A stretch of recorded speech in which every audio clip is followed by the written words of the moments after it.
Tonight, after a series of setbacks, mission accomplished for Mir. I think this is a super day, and we carried out everything that we set out to do and more. But will the United States stay committed to the Mir mission? Live from Washington, Crossfire. On the left, Geraldine Ferraro. On the right, Pat Buchanan. In the Crossfire, NASA Associate Administrator Alan Ladwig, Acting Director of the National Space Society Pat Dasch, and Executive Director of Taxpayers for Common Sense Ralph Degennaro.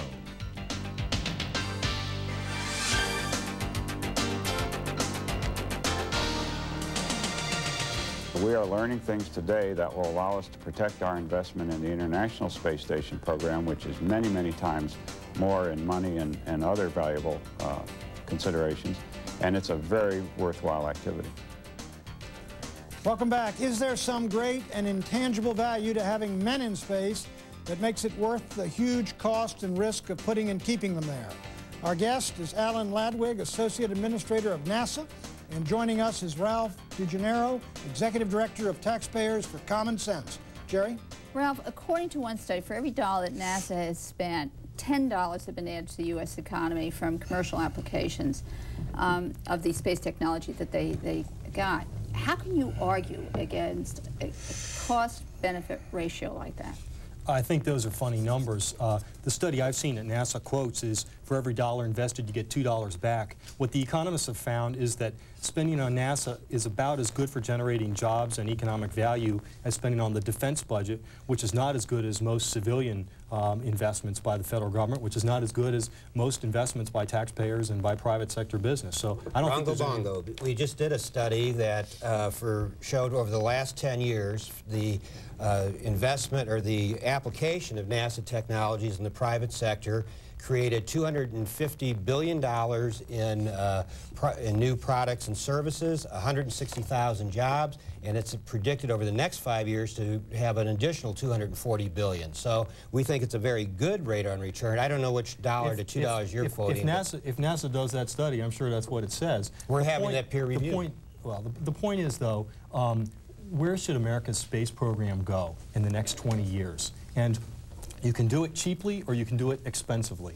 We just had a great success with Pathfinder, the mission to Mars. That was terrific. It only cost $250 million.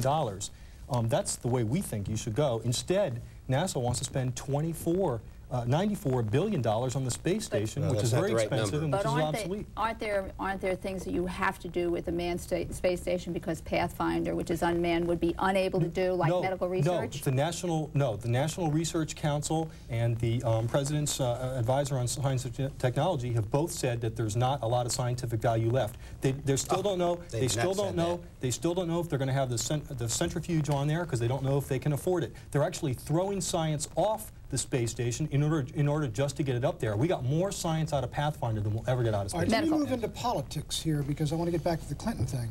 And the reason I think he's going to take a role in now, seriously. Look, there's no doubt there's one intangible advantage to this. We are working hand in glove with the Russians. Their scientists and our scientists, their cosmonauts and our cosmonauts. They got their prestige involved. They got their space program involved in this thing. And if the Americans pull back from it, I know we've given them a lot of money, $400 million, but if we pull back from them, it'll be a real recoil and reaction in Russia politically when they've been cooperating with us and not sending missiles to various of these rogue countries and some third world countries. Does that play a very large part in it, these intangibles of the close relationship we've developed with the Russians? It's one of the strongest bonds we got to the space program. Well, and I think that's a good thing to have that. The $400 million that we've spent with the Russians, we have gotten goods and services for. It hasn't been a direct aid or anything. That certainly is a lot cheaper than in the days of the Cold War when we were spending 10 times that amount on nuclear weapons with each other. The fact of the matter is we have a strategic plan that we've laid out as part of the Government Performance Results Act that is due this fall with our budget submit. We've laid out where we want to go. The Government Performance Results Act asked for a 5-year plan. We've laid out a 25-year plan.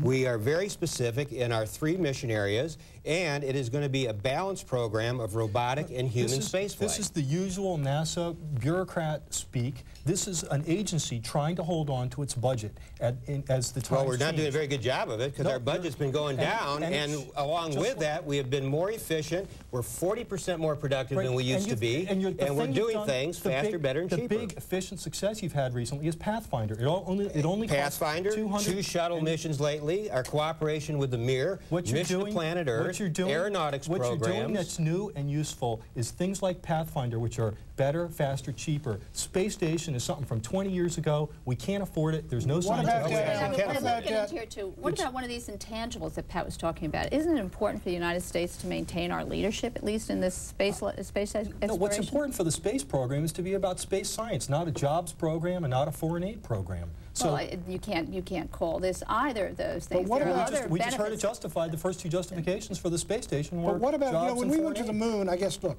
when we went to the moon, when Kennedy made that decision, clearly it wasn't, this isn't cost effective, we're going to get so much money back.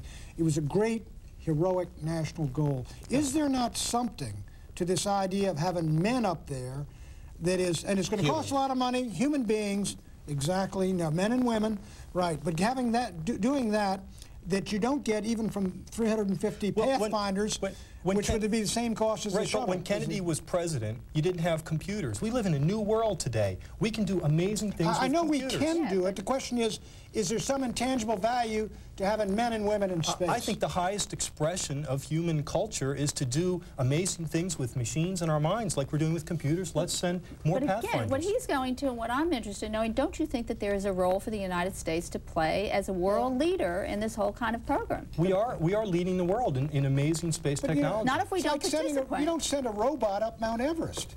No, but men climb Mount Everest. No, but we don't send robots into volcanoes either. And we send vehicles that were developed in part by NASA. What about his point? 250 Pathfinders.